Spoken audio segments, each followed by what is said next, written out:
Assalamualaikum semuanya, kembali lagi di channel saya. Di video kali ini, saya akan menceritakan salah satu hantu cantik yang dulunya sangat populer di Indonesia, yaitu tentang asal-usul hantu si manis jembatan Ancol. Berbeda dari jenis hantu lainnya yang sering menampakkan wujudnya yang tampak sangat menyeramkan, hantu ini cenderung sering memperlihatkan wajahnya yang cantik itu. Walaupun sesekali ia juga akan terlihat menyeramkan. Kalian yang lahir tahun 90-an pastinya sangat familiar sekali dengan hantu yang satu ini. Ia merupakan hantu wanita cantik yang sering menampakkan dirinya di dekat jembatan Ancol, sehingga masyarakat sekitar menjulukinya sebagai hantu si manis jembatan Ancol, karena memang parasnya yang benar-benar cantik. Karena sangat populer, cerita itu diangkat menjadi sebuah film terkenal pada masanya, yang ceritanya diambil dari cerita nyata yang beredar di kalangan masyarakat saat itu. Ternyata ada dua versi cerita berbeda mengenai sosok si manis penghuni jembatan Ancol tersebut. Untuk versi yang pertama, diceritakan dahulu kala ada seorang gadis cantik yang bernama Maryam yang tewas di sekitaran Ancol setelah diperkosa secara bergilir oleh beberapa orang pria. Saat Maryam sudah tidak bernyawa lagi, para pemerkosa tersebut membuang jasadnya di jembatan Ancol begitu saja. Mengingat kematian Maryam yang tidak wajar dan mengenaskan, maka arwahnya pun terus berkentayangan di sekitar jembatan tersebut hingga saat ini. Sedangkan untuk cerita versi kedua ini berbeda dari cerita sebelumnya. Asal-usul si manis jembatan Ancol dimulai pada abad 19. Pada masa itu, tanah air masih dijajah oleh negara Belanda dan nama Jakarta masih bernama Batavia. Dahulu kala, ada seorang gadis muda yang tinggal di sebuah pavilion milik orang kaya bersama ibu dan kakaknya. Nama gadis itu adalah Maryam. Maryam atau Siti Aryah merupakan kembang desa saat itu, yang kecantikannya bisa membuat para pria bertekuk lutut di hadapannya. Semua laki-laki di sana bersaing untuk melamar si Maryam, meskipun Maryam selalu menolak lamaran mereka karena ia belum mau menikah. Namun ternyata orang kaya pemilik pavilion tempat tinggal Maryam dan keluarganya tersebut ternyata juga tertarik pada kecantikan, paras, dan tubuh Maryam, dan pria kaya itu bermaksud untuk menikahi Maryam. Juragan kaya yang sudah berusia itu tidak mau menerima adanya penolakan karena Maryam selama ini tinggal di pavilion miliknya. Jika ia menolak, maka ia akan mengusir Maryam dan keluarganya.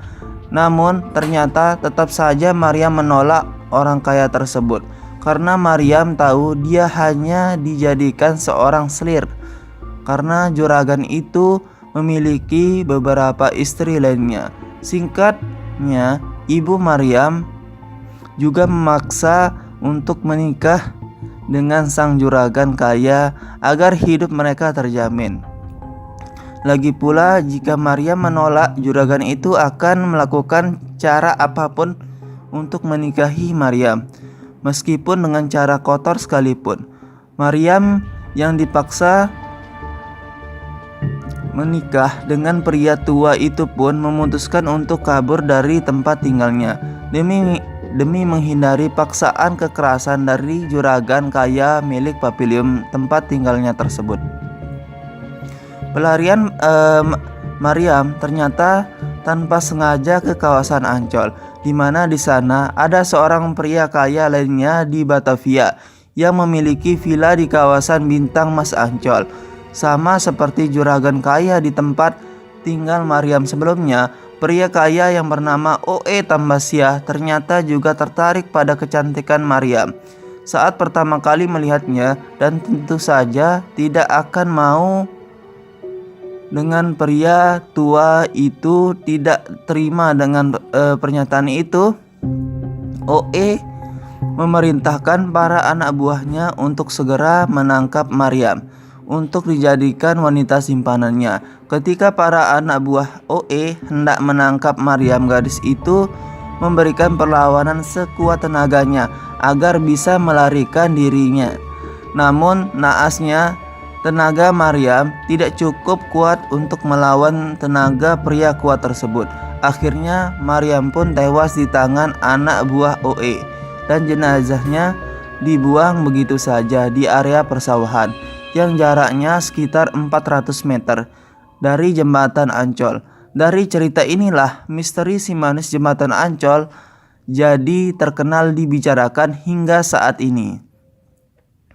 Ada banyak sekali kisah yang menyeramkan tentang penampakan hantu si manis jembatan Ancol ini yang mengganggu masyarakat yang tinggal di daerah sana. Salah satunya adalah cerita tukang ojek yang bernama Yuto. Yuto mengaku pernah membonceng seorang penumpang misterius yang dipercaya hantu si manis jembatan Ancol.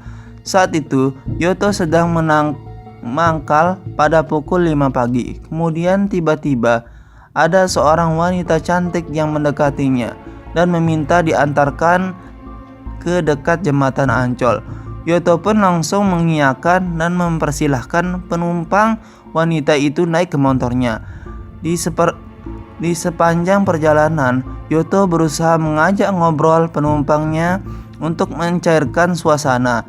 Namun anehnya si penumpang hanya diam saja seperti tidak mendengarkan Yuto. Nah, ketika tiba di kawasan Ancol, Yuto mempersilahkan wanita itu untuk turun dari motornya. Dan betapa kagetnya ia ketika melihat wanita yang diboncengnya sudah tidak ada lagi.